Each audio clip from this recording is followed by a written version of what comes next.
দেশব্যাপী one child one tree কর্মসূচির অংশ হিসেবে রাজশাহীর দুর্গাপুর উপজেলার দাউকান্দি উচ্চ বিদ্যালয়ে অনুষ্ঠিত হয়েছে উপজেলা পরিবর্তন ও পরিবেশ সচেতনতামূলক র্যালি এবং বৃক্ষরোপণ কর্মসূচি।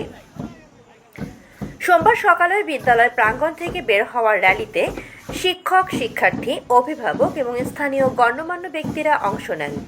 সবুজ বাঁচান, পৃথিবী বাঁচান, জলবায়ু পরিবর্তন রোধে এক হন। এই প্রতিপাদ্যকে সামনে রেখে র্যালিটি বিদ্যালয় চত্বর এবং আশেপাশের সড়ক প্রদক্ষিণ করে।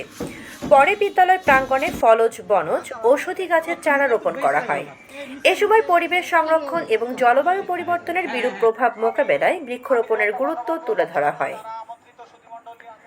কর্মসূচিতে উপস্থিত ছিলেন জয়নগর ইউনিয়ন বিএনপির সহসভাপতি খায়রুল আলম, সিনিয়র যুগ্ম সাধারণ সম্পাদক মোস্তাক আহমেদ মাস্টার, ৪ নম্বর ওয়ার্ড বিএনপির সাধারণ সম্পাদক নাজমুল হক বাবু, সাংগঠনিক সম্পাদক মোস্তাক আহমেদ, উপজেলা স্বেচ্ছাসেবক দলের সদস্য সচিব আফজাল হোসেন, উপজেলা যুব দলের সাবেক যুগ্ম আহ্বায়ক জিয়াউর রহমান, উপজেলা যুব দলের সাবেক সহ সভাপতি ফিরোজ আহমেদ, ইউনিয়ন ছাত্র দলের সাবেক সাধারণ সম্পাদক লাল মোহাম্মদ এবং ইউনিয়ন কৃষক দলের সভাপতি জয়নাল আবেদিন সহ বিদ্যালয়ের শিক্ষক, শিক্ষার্থী ও স্থানীয় গণ্যমান্য ব্যক্তিবর্গ।